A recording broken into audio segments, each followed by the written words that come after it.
Bago mga bossing ko sumapit, ang buwan mga bossing ko ng Setyembre ay mainam na subukan natin itong gawin sa pamamagitan ng tubig mga bossing ko at saka ng asin. Ito po ay makakatulong upang sa ganon ay magtuloy-tuloy ang pasok ng swerte. Ito po yan mga bossing. Ganito lang mo po inyo pong gagawin. Harap po kayo sa mahigawing silangan na mga bandang 6:30 or kaya po ay alas 7. Kasi ako po mga bossing ko sa mga ganyang oras din ako nagpapausok. Yung pagpapausok ay nakakatulong upang sa ganoon magtuloy-tuloy ang swerte.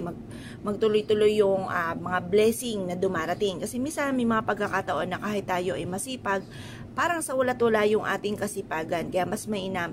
Meron tayong mga ganito mga bossing ko na pantawag ng swerte. Ito pa mga bossing ko, magwi-wish ka lamang, sabihin nyo po, na hawak itong ating asin at ganoon din po ang ating pong tubig. Sabihin nyo sa pamamagitan ng pampaswerteng ito ay magtutuloy-tuloy ang pasok ng swerte at kailanman na hindi na ako mamumblema tungkol sa usapin ng pera. Siksik-liglig at umaapaw at maraming blessing ang darating sa akin. Ganun po ang pagwi-wish mga bossing. Simula na ito ng tagumpay ko, magiging smooth yung daloy ng swerte sa akin. Magkakaroon ako ng napakaraming pera.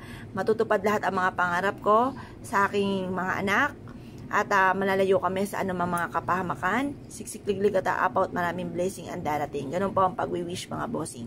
Pagtapos na po ay mag-wish mga bossing ko, ay mainam na ibilad nyo ito sa sinag ng araw hanggang alas 8 ng umaga.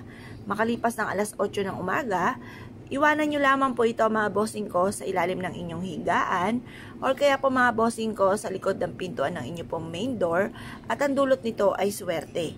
Yan, swerte po ito mga bossing. Ito yung kanunahan kong ginawa na pampaswerte na inilagay ko sa ilalim ng aming higaan. Ay ang una, bawang, tapos shell na inilagay ko sa wallet. Tapos naglagay ako ng ganito, mini-maintain ko na meron akong ganito. At yun nga po yung maraming mga blessing na hindi inaasahan na dumating. Na yung sobra-sobra. Kasi ang hinihiling ko naman simple lamang. Tapos ang mga blessing na dumating, yung mga tipong hindi inaasahan. Ngayon po mga bossing ko, kayo po'y naniwala at nais po itong gawin, huwag na po kayo magpatumpik-tumpik pa. Huwag nyo lang hahayaan na ang ating pong tubig ay magdudumi.